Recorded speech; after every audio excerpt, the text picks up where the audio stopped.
went to OVW at the time? Yeah. FCW? So it was OVW. I remember I got signed. Again, talk about being spoiled. So I get my contract. I do my 4 years of college, and Dr. Tom says, "Well, you're already booked for a show at the Garden," and it was like, I think it was like May or something like that. And so I got to wrestle in Madison Square Garden. Wow.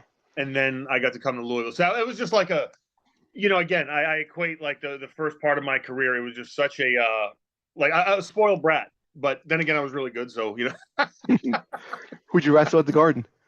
Primo Canera, who was, God, he was like close to 7 feet tall. Oh, I know him, of course. Yeah, and so that was cool. And just then I came to Louisville, and once I came to Louisville, it was like, here we go. This is life, kid. And I tell you what, it hasn't stopped since. What talent was there?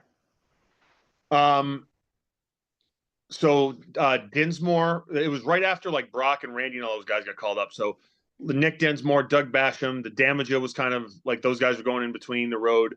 Rodney Mack, who I get to work with now in NWA, and I'm just thrilled to do it. Mickey James was there. Like, God, we had so many people, man. Like I couldn't.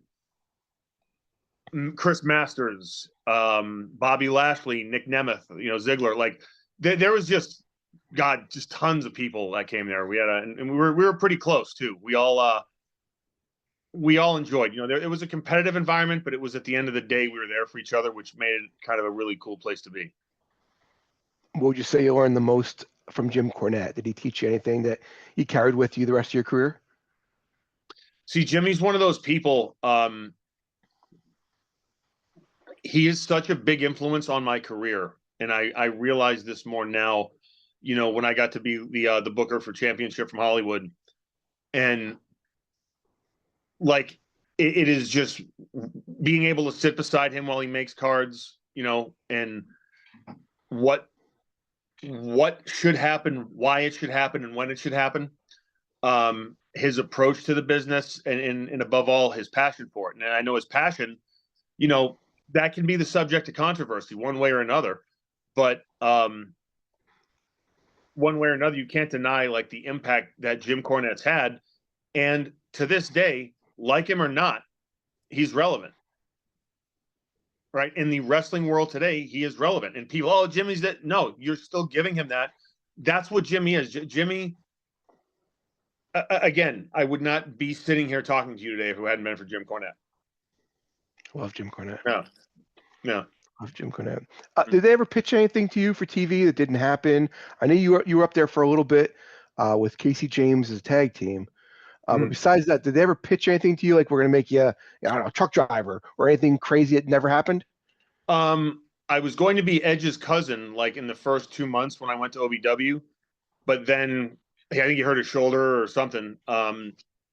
Then I had 2 women managers, and I was known as the Maharaja of the Menage a Trois, and that got pretty close to being called up. So yeah, that was all right.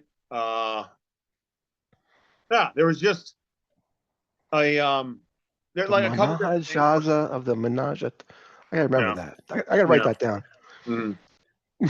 It's a tough one, yeah. It's a tongue twister. But yeah, it would look good on a T-shirt, though, right? There you go. Yeah. If people, the spelling's a little off, but.